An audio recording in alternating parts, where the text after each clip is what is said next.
नमस्कार, पुरंदर न्यूज चॅनलतर्फे आपलं सर्वांचं स्वागत आहे. नमस्कार, पुरंदर न्यूज चॅनलमध्ये आपलं सर्वांचं स्वागत आहे.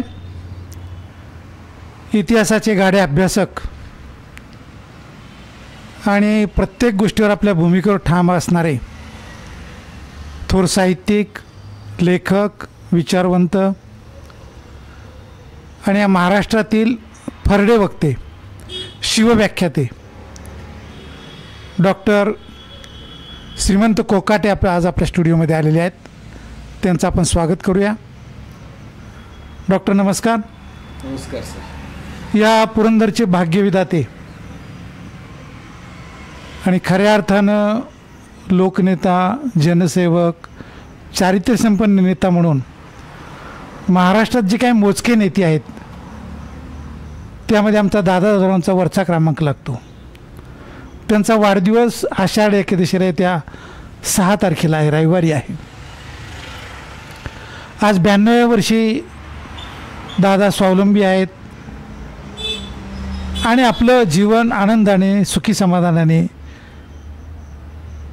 कार्यमग्न पद्धतीने जीवन जगत आहेत. एक ऑक्सिजन झोनमध्ये ते राहतात. या वयात देखील त्यांचा उत्साह तरुणांना लाजवणार आहे. अशा या पुरंदरच्या, महाराष्ट्राच्या चारित्र्यसंपन्न नेत्याचा वाढदिवस साजरा होत आहे. साधेपणा हा त्यांचा एक वैशिष्ट्य आहे की आज संपूर्ण महाराष्ट्राला भावलं. सध्याचं जीवन आपण पाहिलं, सध्याचं राजकारण आपण पाहिलं तर त्यामध्ये एखाद्या दीपस्तंभासारखं दादा दादारावांचं नेतृत्व आहे. आपण महाराष्ट्रभर फिरता राजकारण, समाजकारण, इतिहास याचे जाणते अभ्यासक आपण आहात. तर दादा दादारावांच्याबद्दल आपल्याला काय सांगता येईल? नेमकं त्यांचं व्यक्तिमत्वाचं आपण कसं वर्णन कराल? सर, खूप महत्त्वपूर्ण प्रश्न आपण विचारला की दादा दादाराव यांचं व्यक्तिमत्व, त्यांचं कार्य, कर्तृत्व आणि विचारधारा हे केवळ पुरंदर तालुक्यासाठीच भूषणावं असं नव्हे तर संपूर्ण महाराष्ट्रासाठी, देशाच्या राजकारणासाठी माननीय दादा दादाराव यांचं व्यक्तिमत्व प्रेरणादायक आहे, दिशादर्शक आहे आणि पथदर्शक आहे. राजकारण कधी वाईट नव्हतं, नाही आणि नसेल. फक्त राजकारणासाठी गरज आहे चांगल्या माणसाची, कर्तृत्वान नेत्याची आणि चारित्र्यसंपन्न नेतृत्वाची. आज आपल्या देशाच्या राजकारणात निश्चित गरज आहे. प्लेटो नावाचा खूप मोठा तत्ववेत्ता होऊन गेला युरोपमधला, विशेषतः ग्रीकमधला. तर प्लेटो एका ठिकाणी म्हणाला की राज्यकर्ता तत्ववेत्ता असला पाहिजे. राज्यकर्ता तत्ववेत्ता होऊ शकत नाही, तत्ववेत्ता राज्यकर्ता होऊ शकत नाही.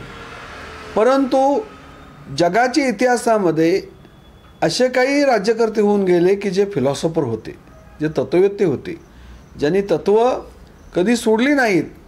इतिहासामध्ये अनेक राजे होऊन गेले.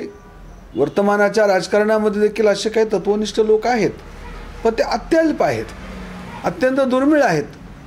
असं दुर्मिळातील दुर्मिळ उदाहरण म्हणजे माननीय दादा दादाराव आहेत. दादा दादाराव केवळ आपल्या सासवड पुरंदरसाठीच नव्हे तर महाराष्ट्राच्या आणि देशाच्या राजकारणासाठी अत्यंत आदर्शवत नेते आहेत. दादा दादाराव आज 90 पार करून 91-92 वर्षामध्ये पदार्पण करत आहेत. आजही ते ठणठणीत आहेत.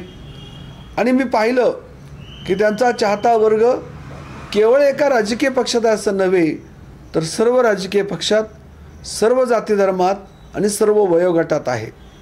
त्याचं कारण म्हणजे त्यांनी केलेले नीतिमूल्यांचं राजकारण. पुरंदर तालुका हा तसा नैसर्गिकदृष्ट्या, भौगोलिकदृष्ट्या अत्यंत दुष्काळी.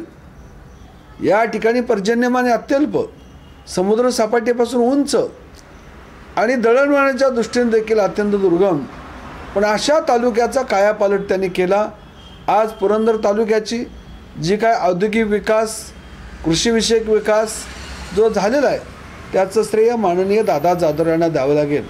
दादा दादाराव यांनी सुमारे 7 वेळा 35 वर्ष या पुरंदर तालुक्याचं नेतृत्व केलं. राजघराण्याचा वारसा त्यांना लाभलेला आहे. पिलाजीराव जाधवराव ज्यांनी छत्रपती शिवाजीराजांचे नातू आणि स्वराज्याचे तत्कालीन छत्रपती शाहू महाराज पहिले यांना साथ दिली आणि अशा शूरवीरांच्या घराण्यामध्ये त्यांचा जन्म झाला. पण घराण्याचा कुठलाही बडेजाव नाही, कुठल्याही स्वरूपाचा अहंकार नाही, कुठल्याही स्वरूपाची घमेंड नाही. अशा अत्यंत निगर्वी, निस्वार्थी, निष्कलंक, निर्भीड, निर्मळ अंतकरणाचे लोकनेते म्हणजे माननीय दादा जाधवराव आहेत. 72ला ते विधानसभेवरती निवडून गेले.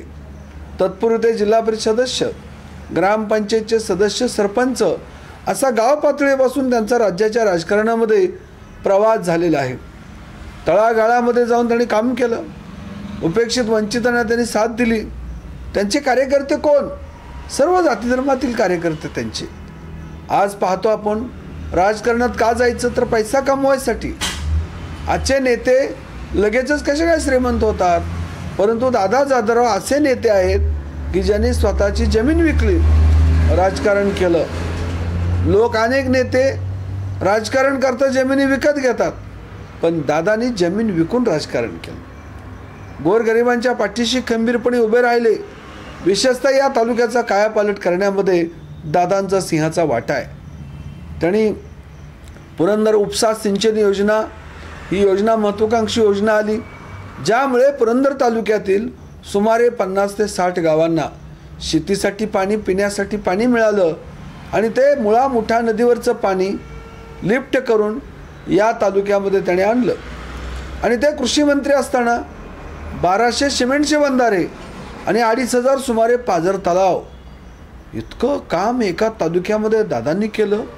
त्यामुळे तालुक्यातील असे एक ठिकाण नाही की त्या ठिकाणी आता साईट आहे इरिगेशनसाठी. इतक्या पाझर तलाव आणि सिमेंटचे बंधारे तालुक्यामध्ये त्याने आणले. प्रादेशिक पाणी पुरवठा योजना ही महाराष्ट्रासाठी पथदर्शक असणारी योजना दादांनी आणली. म्हणजे संयुक्त पाणी पुरवठा योजना, म्हणजे ज्या ठिकाणी पाण्याचा स्रोत आहे त्या ठिकाणी पाणी उचलायचं आणि 4-5 गावांना ते पाणी न्यायचं पिण्यासाठी. अशी योजना प्रथमतः पुरंदर तालुक्यामध्ये त्यांनी राबवली आणि त्यांची योजना आहे प्रादेशिक पाणी पुरवठा योजना पुढं महाराष्ट्र सरकारने ॲडॉप्ट केली आणि आज राज्यामध्ये ती योजना लागू करण्यात आलेली आहे. राज्यासाठी दिशादर्शक असं काम दादांनी आपल्या पुरंदर तालुक्यामध्ये केलं. सर्वात महत्त्वाचा प्रश्न त्यांनी सोडवला पाणी पुरवठ्याचा. त्यानंतर दुसरं म्हणजे शैक्षणिक क्षेत्रामध्ये आज पुरंदर तालुक्यातील अनेक IAS अधिकारी आहेत, IPS अधिकारी आहेत, शैक्षणिक क्षेत्रामध्ये कुलगुरू झाले. या तालुक्याने महाराष्ट्राच्या शैक्षणिक क्षेत्रासाठी, प्रशासनासाठी अनेक अधिकारी दिले. का दिले? तर दादांनी गाव तिथं शाळा, वस्ती तिथं शाळा, वस्ती तिथं लाईट, वस्ती तिथं रस्ता योजना त्यांनी राबवल्या. विशेषतः सुरुवातीच्या काळामध्ये ज्यावेळेस ते आमदार झाले त्या काळामध्ये मॅट्रिकची परीक्षा ही तालुक्याच्या ठिकाणी व्हायची. म्हणजे तालुक्यातील सगळ्या विद्यार्थ्यांना, पुरंदर तालुक्यातील सगळ्या विद्यार्थ्यांना सासवडला परीक्षेसाठी यायचं. तर प्रवासाची साधनं नव्हती, राहण्याच्या सुविधा नव्हत्या.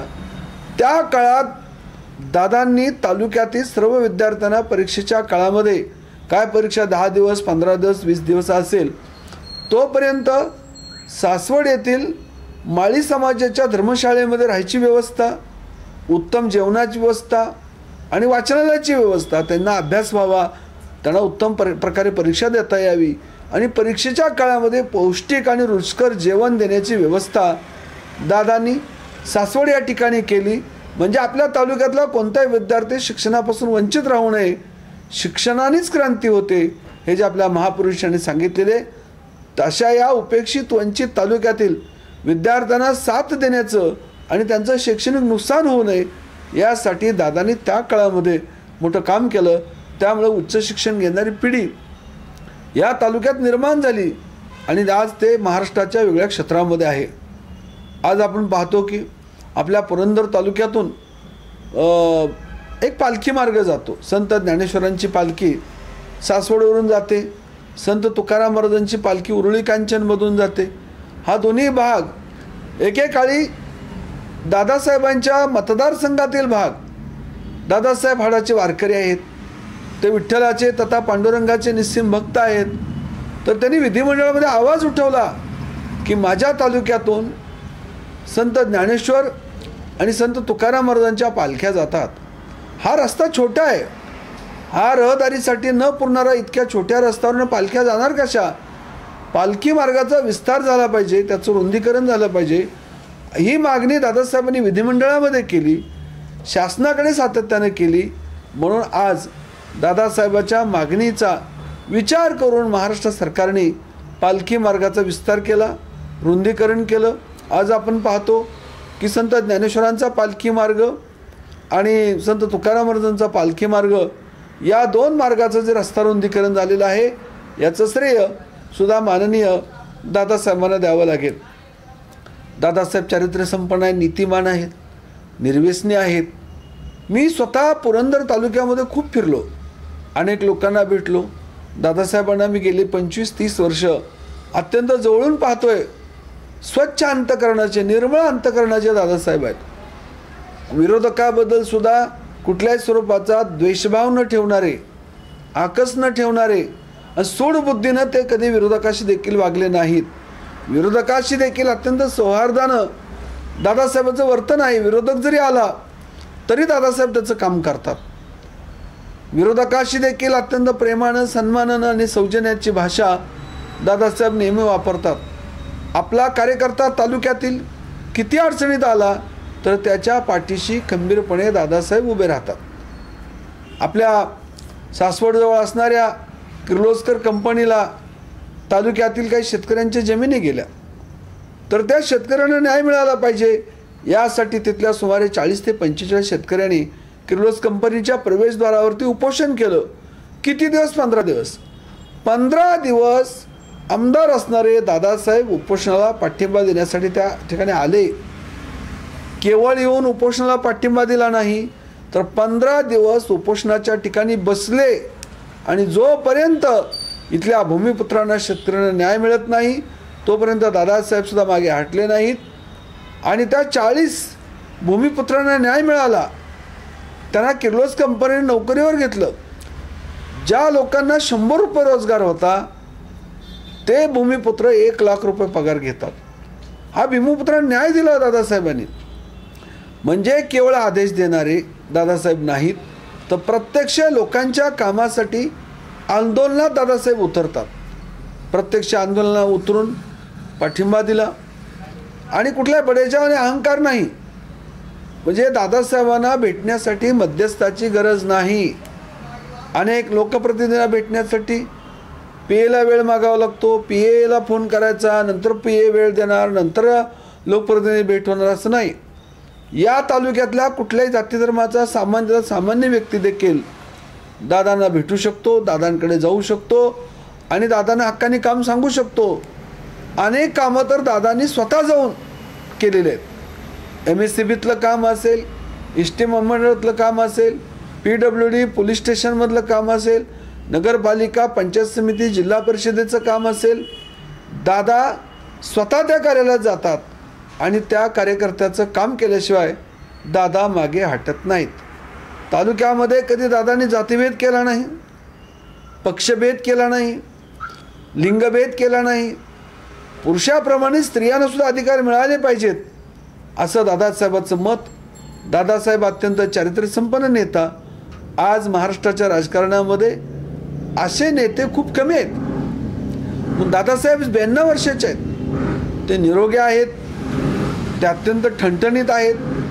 याचं श्रेय त्यांच्या आहाराला, विहाराला, त्यांच्या नैतिकतेला आणि त्यांच्या चारित्र्यसंपन्न व्यक्तिमत्वाला द्यावं लागेल. अशा लोकनेत्याची, अशा लोकप्रतिनिधीची, अशा राज्यकर्त्याची समाजाला आणि देशाला नितांत गरज आहे.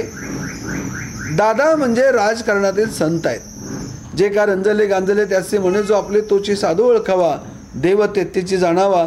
असं संत तुकारामांनी सांगितलं की ज्या गोरगरिबांच्या पाठीशी उभा जो राहतो, गोरगरिबांना मदत जो करतो, तो खरा ईश्वर आहे, तो खरा पांडुरंग आहे.